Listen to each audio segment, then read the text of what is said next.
Hello, it's Chaplain73 here. Thank you for joining me again today for another artist interview. Today I'm joined by Matthew Dover. Hello, Matthew. Hi, how you doing? Thanks for having me on. Nah, no worries, no worries. I will jump in with the first question. So if you could tell the audience what it is, who you are, what it is you do, and where you're based. Okay, well, yeah, the name's Matthew. I don't have a street name, and I'm not a professional artist. I'm an insurance professional. I live in the south. I live in East Anglia with my wife, two kids, and a dog. Mm-hmm. And painting is very much a hobby for me. So I'm also pretty new to it.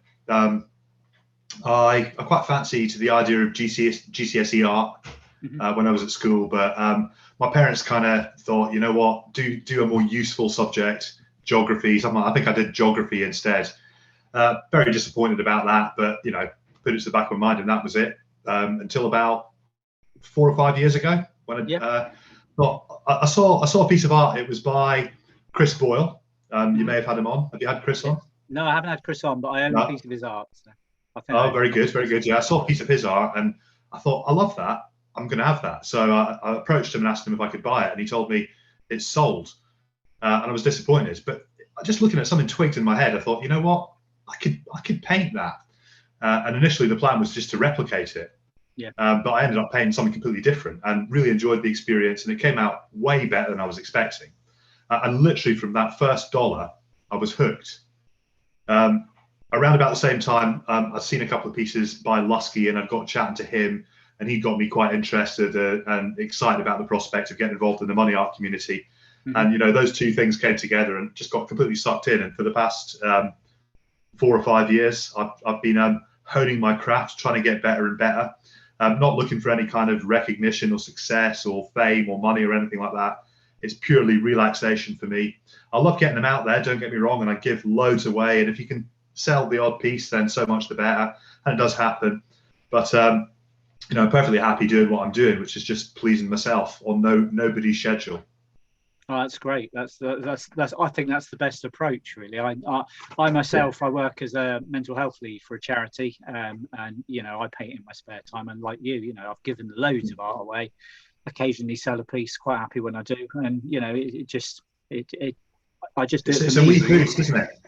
Yeah.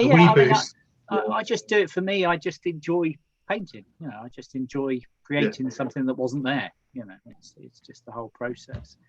So why particularly money art? Why? Well, as I said, it was a piece of money art that I'd seen. Mm-hmm. Chris Boyle. It was a silhouette of a guy painting a wall up a ladder with a big roller on a big long stick. Yeah. And the paint that was coming down was rainbow colours. And Chris Boyle's style is very much that sort of thing. Really cool. Love his art. Mm-hmm. And I thought that's just, and the thing rather than, well, that's the answer to why money art. But what's kept me going with money art is just the US dollar. I just consider it to be such an iconic and classic piece of design. I just think it's the most recognizable and iconic design in the world. And the way it's designed, it just frames an image so beautifully. Yeah. There is a border, there is a nice contrast in color, and pretty much anything sits beautifully on top of a US dollar. And you can see that through the huge range of styles that people bring to the painting of dollars, and just they all look great. So and they're so addictive, they're so easy to produce, they're cheap to produce, they're manageable. The thought of, I did try a big canvas once and I got to the end of it, but it was an absolute horror show, just so crap. So I just love the sort of the doability of money art. It's quick, it's intense. I mean, it takes me 8, sometimes even 10 hours to do a portrait. I'm really, really slow, but it's manageable. It's all there. You can put it in a little bag and pack it up at the end. You don't need a studio, none of that stuff. Really, really easy. Yeah, I think that is the appeal, isn't it? Is the fact that you don't need a lot of room and you don't need a lot of materials. Yeah, and also the community, I have to say, is just it's a really good, supportive, close-knit community. Everybody seems to know everybody else. There's loads of group projects going on. Mm-hmm. It just keeps you busy, doesn't it? And during lockdown, it was absolutely essential, really, to have that sort of community to interact with.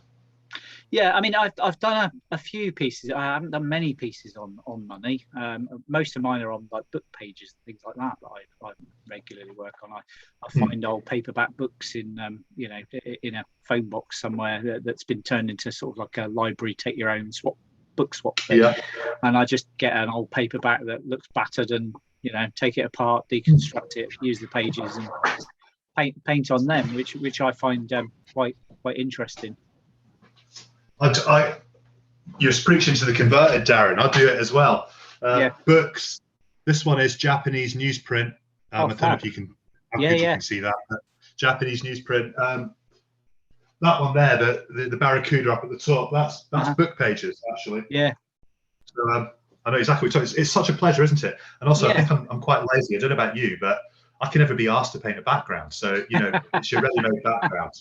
I mean, sometimes, don't get me wrong, I do paint a background, but especially when you're obviously going out and like I did last weekend at a spray jam, you've got to paint the background. But I just generally just do big blocks of colours in the background and then stick something over the top of it, and it just makes it jump out a bit. But yeah, having that interesting background already, sheet music or a paperback book.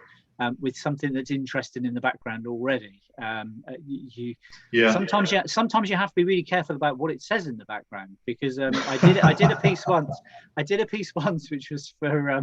Which was for free art, and it wasn't until I'd painted it that I realised that it said a swear word beginning with the word W and ending with the word R right in the middle of the guy's head, and it was like aimed at children, and it got this word across the middle of the head. I was like, it looks like you intended it as well with that location. It was just like, oh my goodness, some child's going to find this and go, Mum, what does that mean?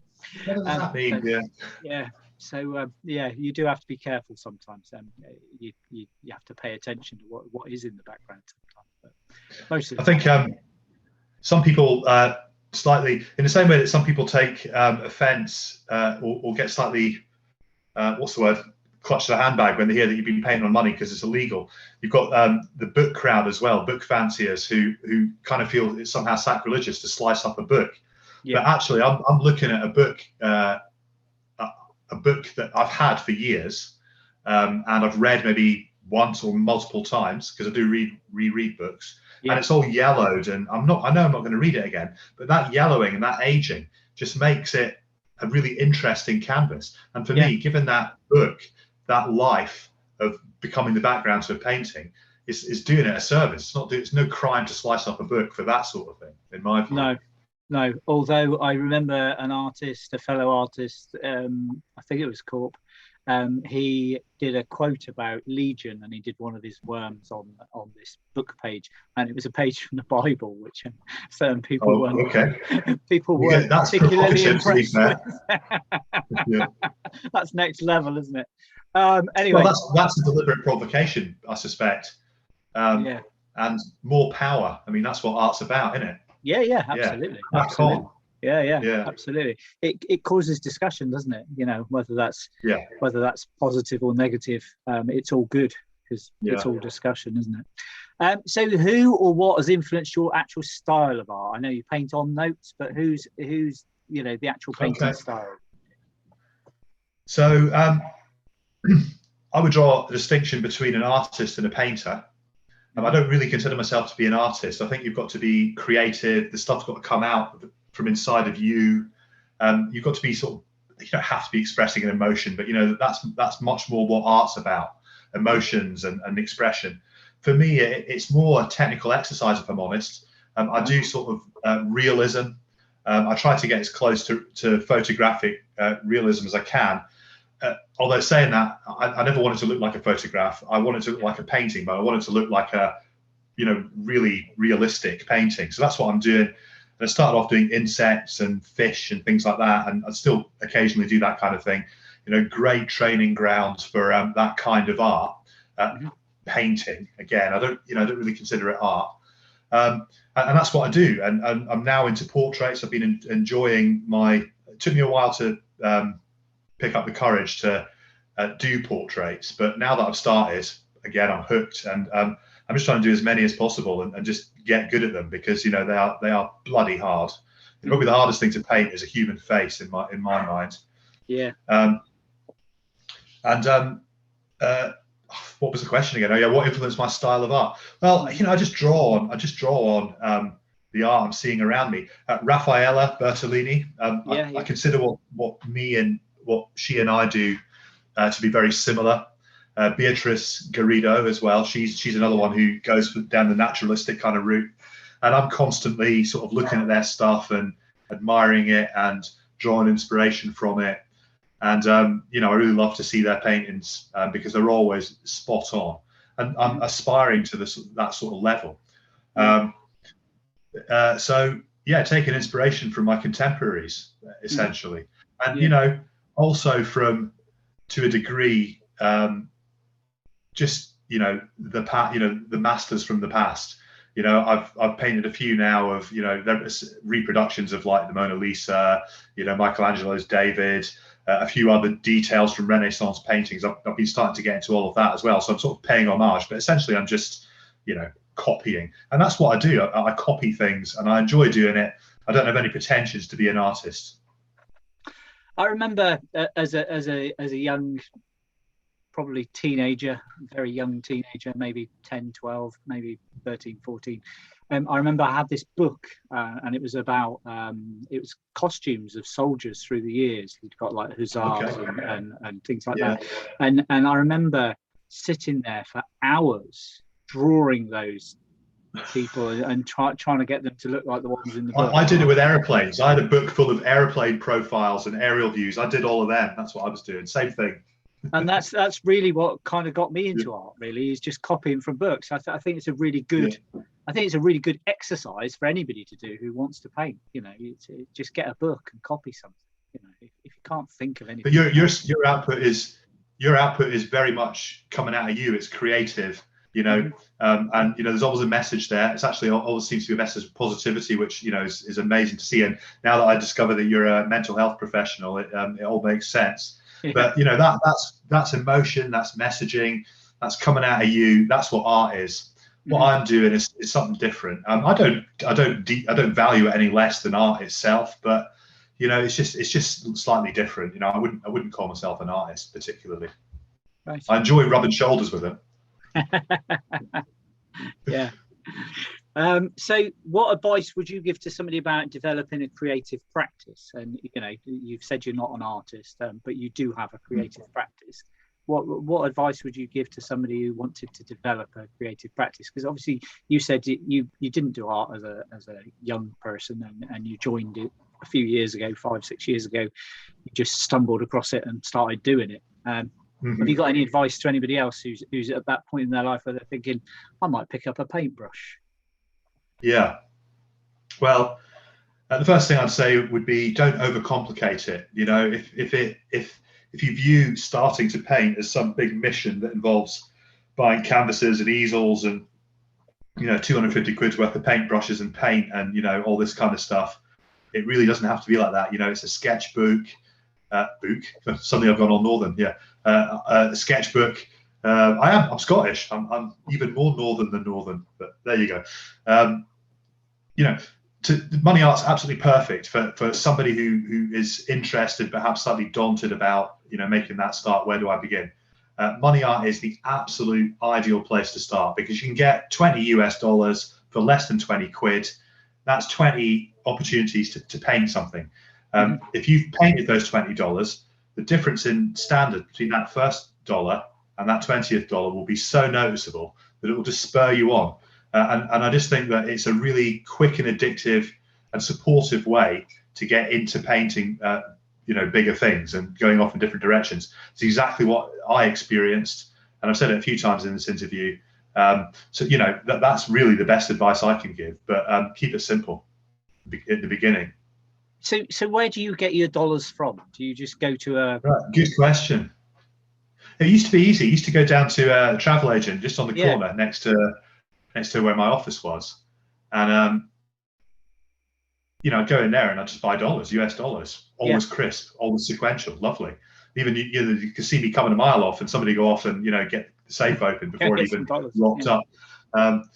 but then obviously that closed, and there was a bit of a drought there for a while. But I've got loads of American pals on Facebook, and they've all got my art. It's mostly been donated. Some of them have bought it, and they're always happy to send me dollars if I need them.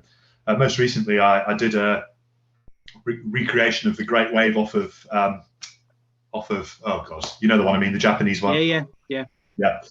Did a recreation of that for somebody's swimming team over in America, and I ended up selling it to her for $28 and that was because she sent me 20 singles and 4 twos, so that came to $28. But that was an absolutely fair trade as far as I was concerned. I needed, those dollars are worth way more to me at the moment because it's so difficult to get in this country. Yeah. So tap up your American mates would be my advice. I only asked that because I struggled to get one to do I painted one for the Red series. It was the first time I painted on $1. Oh yes. I painted on notes before, but it was the first time I painted on $1, and I did one for the Red series. I did some Star Wars characters that were red. I struggled to get them. Somebody kindly posted me one. Well, I was gonna say I'll send you a couple in the post if you promise to do something on them and get them posted up in the Money Art group. I'm more than happy to send you a couple. Yeah, that'd be great. Yeah, drop me your address in Messenger. Yeah, shall do. That'd be amazing. I've got a couple of notes lying around here, but they're not. One's Tunisian, and I think there's a Chinese one or something kicking around. What sort of condition are they in? Fair.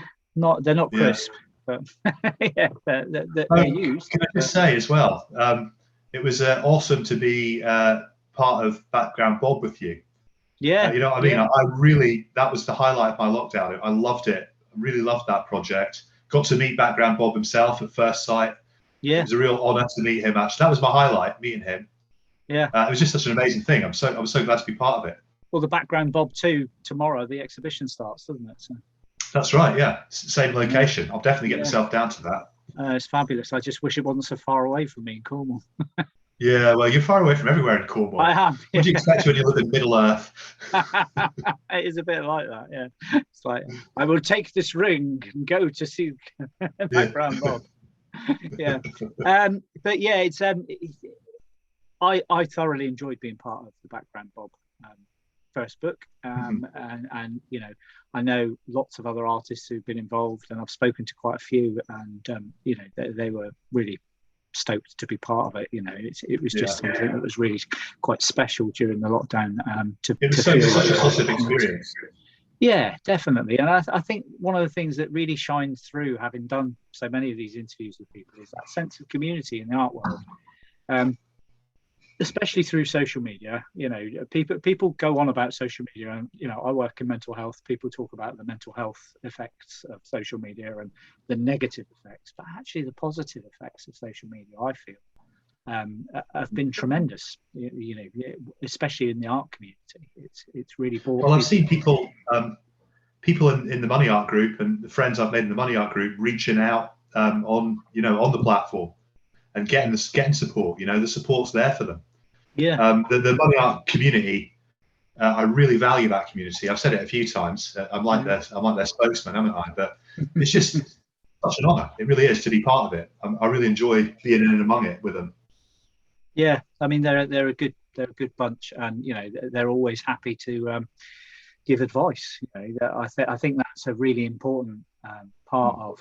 I asked you what advice you'd give somebody, and I think the important part, the takeaway for me from that is the fact that be part of a community. It's kind of, if you're part of a community, you can ask those questions that you might think are silly questions, or whatever. It's kind of just being part of a community is probably far more important than your actual level of skill or whatever.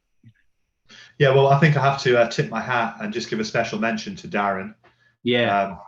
For running it all, and also I think Ben supports him in the admin role, doesn't he? So yeah, both of them, I think we all owe them a bit of a debt of gratitude, actually, because they're kind of the glue that holds it all together, aren't they? Ultimately. Yeah, absolutely, and and without those groups, it would be very, very difficult for individuals to function and get their work seen by such a large audience. Which how many roughly have you met in your time?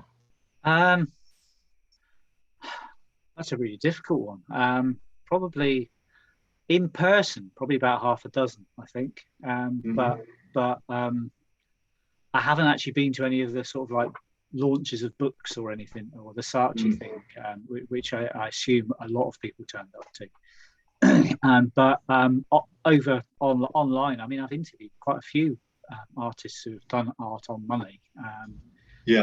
But they might not specifically be money artists, but they do dabble in the money art side of it. Yeah, sorry, I have majored somewhat on the money art piece. I do other stuff, but to be honest with you, my heart's generally not in it. You know, I'm happiest when I'm down there doing the money. Yeah, absolutely, and I get it, and it's really taken off really well. With Saatchi was it was an amazing experience. You know, I think it was the first time my paintings had ever been shown anywhere, and I just found it incredibly I find it hilarious that, I mean, you can't really, there's only one way from that, isn't it? Your first show, Saatchi Gallery, is only going to go one way after that, and that's down. But, you know, actually that's not the case. It doesn't matter if it's Saatchi or it's some other, you know, there's a little back room, you know, in some little town, some market town or whatever. It doesn't matter. It still feels the same when you see it up there on the wall. It's just, it's a nice feeling. Yeah, absolutely, and seeing people respond. It was amazing to see. You didn't go to First Sight for Background Bob, did you? No. It's a shame. That was beautiful to see it. I had a couple my paintings in that exhibition. It was like, you know, there was a lump in my throat at one point. It was good. Yeah, I mean, it was something spectacular. The whole exhibition, the way that it was put together as well was brilliant. I saw somebody did a walkthrough. I can't remember who it was, but they did a walkthrough with a video camera showing everybody's, you know, pieces, and it was just fantastic seeing them all together. It was just amazing. Unfortunately, I couldn't get up there, so I actually caught a glimpse of mine on telly, you know, because there's a bit of telly around it as well. There's a couple of times I could see my painting. I was excited.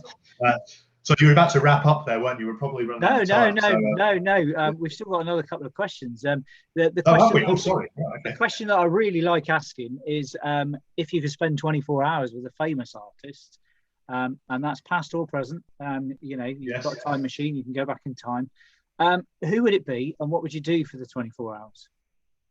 Okay, well, I'm going to give you two answers to this question. The first one is a very obvious answer, and you'll know exactly why I've given it.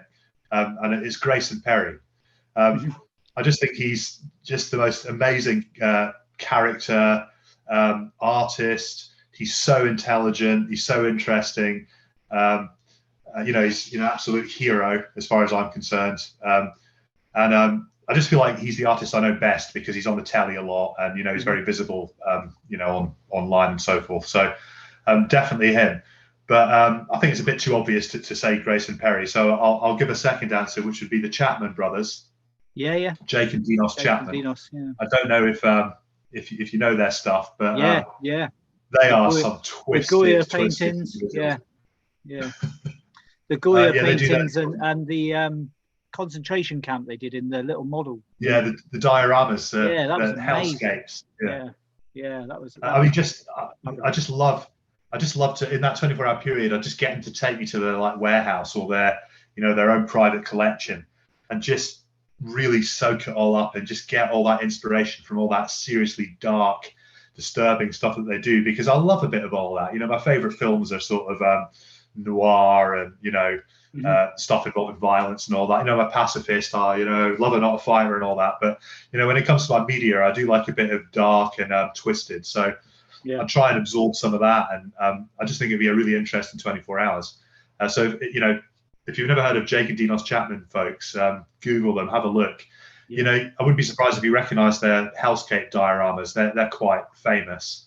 And but they do all sorts of other stuff as well. And they take old paintings out of charity shops and, you know, paint over them and stuff and make them twisted. And, you know, that goes on a bit. You know, lots of other people do that as well. And, you know, I just love that kind of stuff. So they're you know, really good.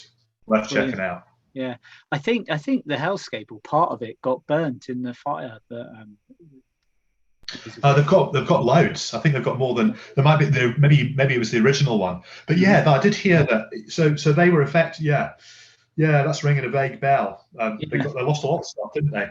Yeah. Tracy Emin's tent was in there, and a few other bits that were quite famous bits of work. So last question. Finally, what is in store for the future? Have you got any project you're currently working on that you could share with us, or anything that you've got coming up? Well, I sort of had my moment of glory with the Deck of Cards project. That was just before lockdown kicked in. That got finished up and the piece got sold. It was a really great project. Everybody had a go at interpreting every single card in the deck of cards, including the Joker. We got 52 plus the 4 Jokers all back together, collected them all up, put them in a presentation case, which was built by, or rather, presented and styled by Willie Lowe, who's the currency cutter. You follow his stuff? He's I love his currency cutting. So that was great, and it was a real success, and I really enjoyed it. And since then, there's been more sort of joint projects to arise out of that. So it's been, and that's one of the best aspects of the community. These joint projects that we do. You're part of that Red series, for example. Just so nice to see your work in amongst other people's work.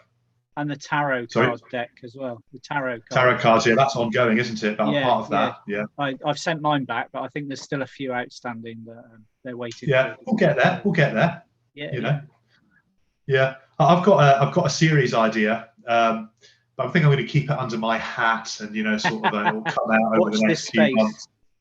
Yeah, it is another. It's the clue will be it's to do with cards, but I'm not saying any more than that.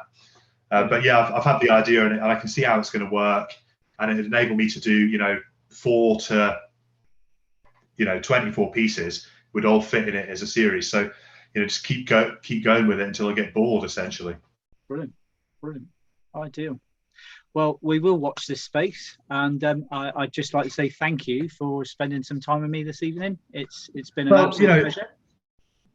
Thank you. It's been a real honour, and great to finally get some deserved recognition, and from the Terry Wogan of YouTube as well. It really does feel like a real honour. Thank you. Yeah. On that note, yeah. Well, thank you very much. And if you like what you've heard and seen this evening, then please hit the subscribe button below, subscribe to my channel. Every one of those subscriptions counts and helps me with my algorithms. So yeah, hit that subscribe button now, and you'll get to see more interviews coming up. Thank you once again, Matthew, and thank you for watching. No worries, thank you. Cheers. Cheers.